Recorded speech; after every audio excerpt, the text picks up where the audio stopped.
Epilogue. Mount Pleasant Cemetery, Frederick County, Shenandoah Valley, Virginia Colony. Tuesday morning, June 10th, 1766. As Mary and her sons stand at the graveside, the setting is almost surreal, tailor-made for their beloved William. Just like the day he first set eyes on the Shenandoah, the trees surrounding the grounds are bustling with life, filled with flight and song, as birds of all shapes and sizes hop from limb to limb, frolicking about. William was alone that day, but today hundreds of friends and family surround him, each there to say their goodbyes to the man who, for nearly 40 years, had brought them so much joy and hope. Each of them touched at one time or another by his unique gifts, witty humor, generosity, and steadfast commitment to family and community. As per Mary's request, inside the casket, William rests atop his bearskin coat, clad in his favorite buckskins and moccasin boots. And just as William had often said, around his neck is seen his beautiful beaded clamshell necklace with its hand-painted copper fish proudly on display at the center of his chest. Understanding that many had come to know him as Makwa, the warrior hunter, Mary felt this far more fitting than his best Sunday suit, in death as in life. And then his sutured cheek, a grim reminder of his final battle. As keepsakes, Mary retains his broad-brim hat, hatchet, flintlock pistol, senior's knife, and Martha to be gifted to their sons at some point in the future. Cloaked in her black mourning dress, matching bonnet and cape, Mary stands at the side of her beloved's grave, shoulder to shoulder with John in his striking red regimental uniform, Robert, Jr., James, and George, all clad in buckskins, their heads up and chests out, their eyes staring into the distance in deep contemplation. Around them are Flora, her son Jeremiah, Jr., and Mary's entire clan, siblings, aunts, uncles, nieces, and nephews.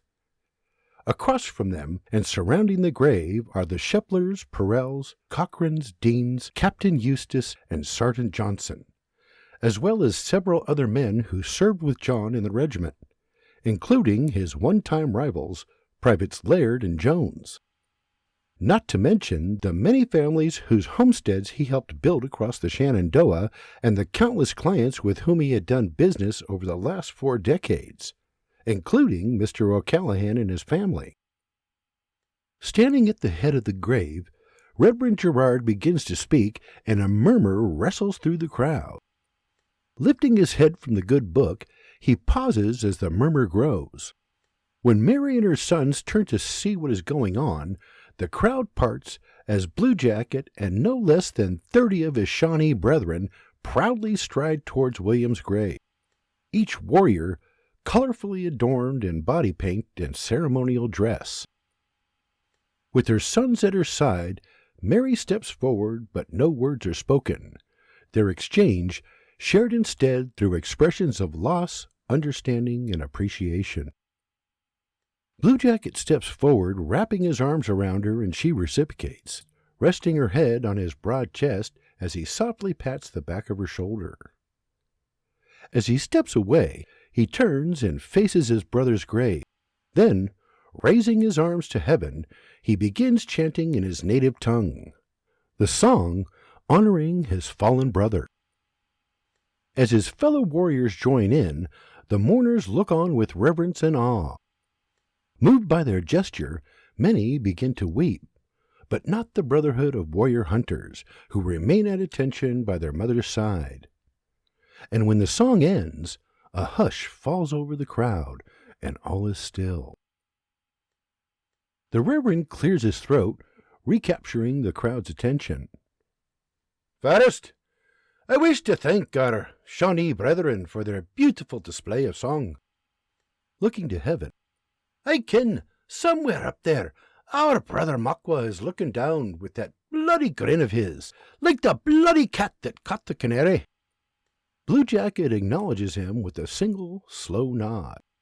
And to all who have gathered here today, let me just say on behalf of Mary and her family, thank you for your outpouring of love. I can assure you, 'tis greatly appreciated. I'd like to start today by saying William and I were friends for a great many years. Then with a nod at Blue Jacket, or, as our Shawnee brethren might say, many a season. Now, William had many a fine quality, but me favourite was something I heard him say and saw him demonstrate time and again: the importance of paying forward one's blessings. And I, for one, canna begin to count how many times I saw him doing for others, like helping 'em to build their cabin or barn, or giving some of his fine meat to a family in need. And when they had no means for paying him, all he'd say were, just pay it forward when you can. That, ladies and gentlemen, is the man I called friend. And today, I believe 'tis fair to say you have all paid it forward by showing up to honour him. Indeed, the very fact that we are all standing here speaks to his legacy. An amen rises from the crowd. I remember years ago William telling me that when he came to the Shenandoah, it were a beautiful, untouched wilderness that reminded him of his beloved Ireland. A paradise, he called it. And looking around here today, I can see he were right. Such a bonny slice of heaven indeed. He came here, he said, in search of his purpose, with the hope of living his dreams. And when I asked him if he'd accomplished that, he smiled back at me with that bloody shite-eating grin and said, Aye, the day I met me mare bear. Led by Mary herself, weeping moves like a wave through the crowd. Despite the outburst of emotion, John merely lifts his head a little higher and a little prouder, his 4 younger brothers following his example. Each of the Brotherhood of Warrior Hunters standing tall and proud with their chests out and heads held high. Not a single tear to be found on any of their faces, save those welling in their eyes, and everyone present took note of it. As the weeping subsides, the Reverend continues. I would agree, however, that he made not only his own dreams come true, but in doing so, helped many of us to make ours come true as well. Whether it were helping to build a home, or barn, or business establishment, or introducing us to our next best friend, somehow, some way, William were always there doing what he did to make our community and our lives better. Thank you, William. Amens murmur through the crowd. Before continuing, he exchanges a glance with Blue Jacket and smiles. I remember one time, no long ago, he told me he'd once declined a request from Colonel Washington to serve as one of his scouts during the war. When I asked him why, he replied quite simply, because you never go against them what's been loyal to you. Of course, he were referring to those same friends who honoured us today with their beautiful song. Loyal, that were William Bruce Alban. Loyal to the core. Men such as he are a rare breed to be certain, and we were all better off because of him. Thank you, William. More amens murmur through the crowd. So today, William, we will return your body to Mother Earth, but your spirit shall remain in each of us, and your legacy carried forth by each of your 5 sons. And so it is, Brother Makwa, we will return you to whence you came. Earth to earth, ashes to ashes, and dust to dust. The Alban Farm, later that afternoon, Tuesday, June 10th, 1766.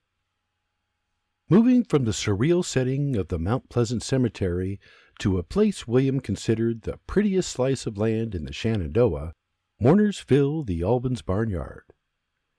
A place where he and many of those gathered talked and laughed around a bonfire with a bottle of McGregor's finest, or awaited the birth of one of his sons. A place of bonding, where he and his sons chopped and stacked wood together, where Skiagunsta, Sanawa, and Blue Jacket taught his sons to wield their hatchets and knives, and where his faithful mount JJ met his tragic end. But most importantly, a place where William and his bonny bride raised their 5 sons and shared a lifetime of lessons and memories. The perfect setting for celebrating the man who founded and built Albin, Virginia. The tables are lined with food and libation, and today they will party as if William himself were here, breaking bread, talking, laughing, and raising their mugs while sharing stories of a man they called Makwa. Being the good folks that they are, one by one, and in their own good time, family and friends extend their condolences, showering Mary and her sons with love and appreciation. When the opportunity presents itself, Blue Jacket walks over arms wide, wrapping Mary in a sisterly hug. "Lady Makwa." Giving her a firm squeeze, he steps back, hands on the sides of her shoulders, his dark eyes piercing her baby blues, and with the squeeze of her shoulders, "Him strength, him spirit, I see burning in you and you sons. These fires shall forever burn. The light from their flames, a beacon for generations yet to come. This fire, sparked by William and you, may it long burn bright."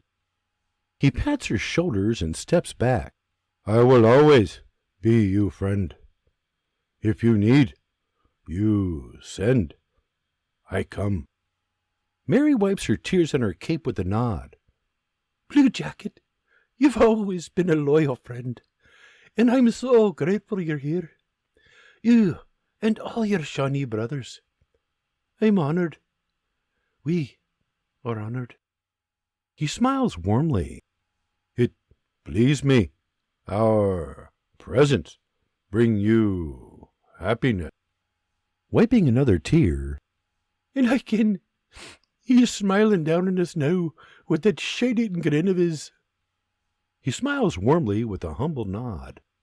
"A smile we all wish we could see again. Makwa, he will be missed." Mary breaks into a cry. "I miss him already." As she wipes away her tears, she spots Junior making his way through the crowd and calls to him. "Junior!" He nods and waves, then continues into the cabin. Seeing it caught her hint, she turns back to Blue Jack. "Seems to me, old friend, no long ago I made you a promise." He raises a hand, shading his eyes from the sun. "Promise?" Just then, Junior walks up with his father's last jug of McGregor's finest. When Blue Jacket sees it, his face lights up with a huge smile. Mary looks into his shaded eyes with a warm, albeit heartbroken smile of her own. "I promised you this jug would no be touched until next we meet. I can think of no better time to break it out than right now." Blue Jacket watches as she removes the cork and pauses before lifting the massive jug over her head in a toast. "To good friends." He nods, the crowd cheers, and she throws back a snort worthy of her husband. As she brings down the jug, she hands it to Blue Jacket with a wink, just as William would have done.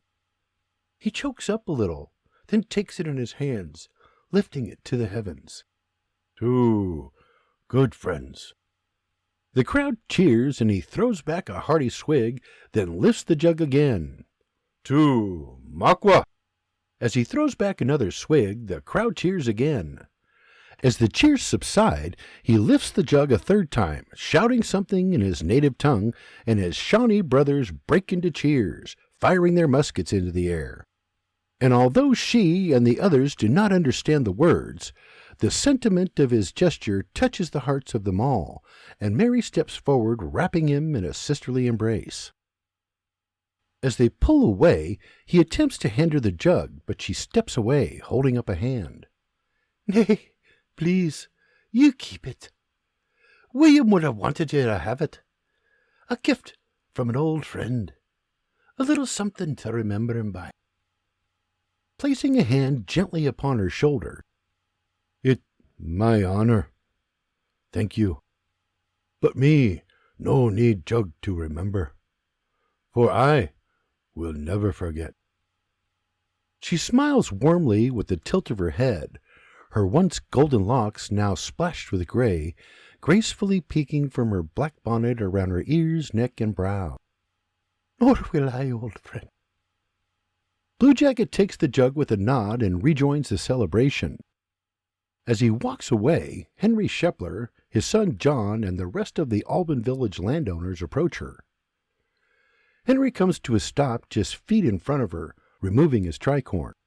Forgive me for eavesdropping, but we could not help but overhear your conversation. But if he gestures to the other landowners, we have anything to say about it, no one will ever forget. Throwing her hands over her heart, she smiles an appreciative smile. That's sweet of you to say, Henry. Thank you, all of you. Henry shakes his head as the others exchange nods and glances. Forgive me, Miss Mary, but I'm not sure you understand. Mary returns his gaze with a furrowed brow. You see, as a young boy growing up on the River Rhine, I listened as our elders told stories of legendary men, of slaying monsters and doing good for the people of their village. But never in my wildest dreams could I have ever imagined that I would actually meet such a man, let alone call him friend. Mary's head canters slightly to the left, gazing upon him with reverence, a tear slipping from the corner of her eye. So again, forgive me for saying, but I don't think you're fully understanding what we're trying to say. She squints her eyes at him. You see, we, the landowners of Alban village, have come to an agreement. She straightens and he nods firmly. We have discussed the issue, and it has been decided. Issue? Decide? About what exactly? That from this day hence, our home, our village, shall be known as the town of Alban. Mary gasps, covering her mouth with both hands. Henry takes a step forward, hand over heart. It is our hope that your ancestors will return to this beautiful patch of God's green earth for generations to come, and in doing so, be reminded of the man, the frontiersman, who crossed an ocean, braved the wild, befriended the Piscataway in Shawnee, and became the first man to carve a life out on this precious slice of heaven. Mary chokes up again, hands over her mouth. Just then, Henry's son John steps forward. If you're not opposed, we would like to post a sign on the edge of town. Behind him, the others are nodding their heads in agreement. He turns to them nodding, then turns back to Mary. There would be a ceremony, of course, but only if you approve. Mary had just lost the love of her life, the impact from which had knocked her spirit into a deep and darkening abyss. Overwhelmed, she stands in stunned silence. As it turns out, Blue Jacket never strayed too far, standing just close enough to overhear. He walks back over, placing a hand on her shoulder, proudly nodding his approval. It is as it should be. She gently tilts her head with a warm smile, then nods. Henry pops up on his tiptoes and back down, clapping excitedly. Then we have your approval? Mary looks at him, then at the group, each of them waiting on bated breath. She reaches out, taking Henry and John by the hand, giving them a squeeze. We'd be honored. Henry peers at the group, then back at her. Nay, Mary, the honor is ours. William were one of the finest men any of us have ever known. Across the yard, her sons John and Junior are sitting on a bench, watching all who have come to honor their father. Junior is scanning the crowd, staring at all the faces. They sure did love him. Eyes fixed on the crowd, John nods, slow and proud. Aye, little brother, just as we did. Just then, his shadow walks up behind him, covering his eyes with her hands and giggling. Guess who? John turns to the two of them, smiling as Junior raises a finger to his lip. Give me a minute. She pulls her hands away, giving him a playful shove. I'll give you a swift kick. Maybe that'll jar your memory. She grabs his arm, yanking him to his feet. Come, there's someone I want you to meet.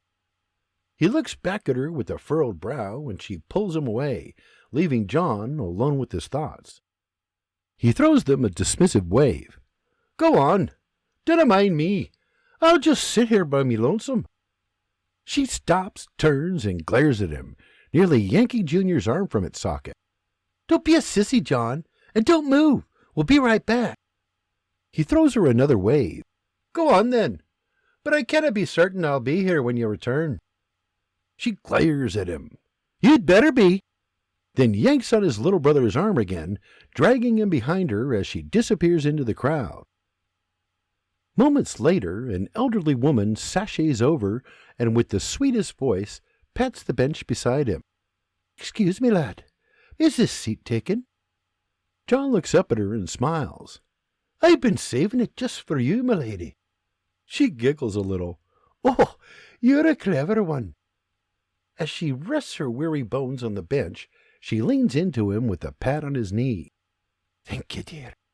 'Tis me pleasure. 'Tis Mrs. McNeil, is it no? She nods. Indeed it is. And you, me handsome young friend, you must be William's eldest son, John. You were with your da when me husband and I purchased the old Bonner farm. He smiles and nods. Aye, I were indeed. 'Tis a pleasure seeing you again, Mrs. McNeil. Thank you for coming. Me family is truly grateful. That's sweet of you to say, dear. I only wish it were under better circumstances. Nonsense. Me da loved a good funeral. We're honored to have you. Mrs. McNeil pats him on the thigh with a warm smile.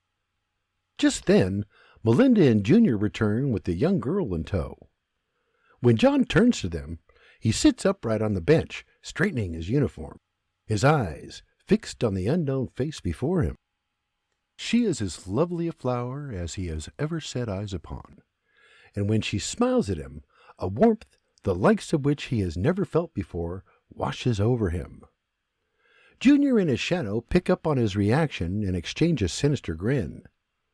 As John is gawking, Mrs. McNeil reaches out, taking the young lass by the hand. Oh, there you are. I were wondering where you'd run off to. I see you've made some friends. Junior gives her a wave. Hello, Mrs. McNeil.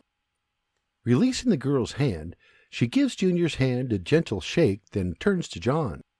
And allow me to introduce me new friend, Mr. John Alban. Turning back to the young girl. John, this is me granddaughter, Anne. They exchange an approving smile. Then Mrs. McNeil leans into her granddaughter. 'Tis his da whom we're here to honor. Anne pats her grandmother on the back of the hand. Then, with a twinkle in her eye, extends a hand to her handsome new friend. 'Tis a pleasure to meet you, Mr. Alban. I'm sorry about your da. John stands and with a bow takes her hand gently in his. The pleasure be mine, Miss Anne, and thank you for saying. We're honored to have you. She smiles at him with her eyes as he slowly releases her hand. I must say, everyone has been saying such wonderful things about your da, and from what I gather, he were a great man. I'm sure your heart broke. John's heart is anything but broken. In fact, it may actually be working right for the first time in his life. He calms himself and bows gracefully, right hand over his heart. Thank you. That's kind of you to say. She smiles, then turns to the corral. Stepping in that direction, she turns back to him. Are these your horses? They're beautiful. Aye. Would you like to see 'em up close? Her eyes smiling like an excited little girl. I believe I would, Sir John. John takes her extended hand and escorts her over for a closer look. As they make their way to the corral, she gives his hand a squeeze. "I must say, I like your uniform. 'Tis really quite striking." John stops to look down at himself before slowly taking her in from her nose to her toes. "Well, thank you, Miss Anne. And may I just say, you're looking quite bonny yourself." She gives his hand a gentle squeeze with a look out the corner of her eye that says she approves. Thinking of something clever, he clears his throat. "Do you ken what the Shawnee call 'em?" She shakes her head. He reaches out, petting the chin groove of a horse by the rail, then turns to her with a smile. "Pajosque." She smiles back, then reaches out to pet the horse's nose. "Pajosque? And who did you learn that from?" John turns and scans the barnyard. Spotting Blue Jacket, he points. "From him." The young Irish woman peers across the yard, spotting the bold-looking warrior. Taking in his impressive display, she turns back to John. "Please, tell me more." As she looks on with fascination, John moves down the rail to another horse, smiling from ear to ear. "Okay, well, this beauty right here is what the Shawnee call a paint." William Bruce Albin was the last of his Irish-born clan, and although he passed away in 1766, I am proud to say his American legacy endures to this day, 12 generations strong and thriving, and God willing, for generations to come.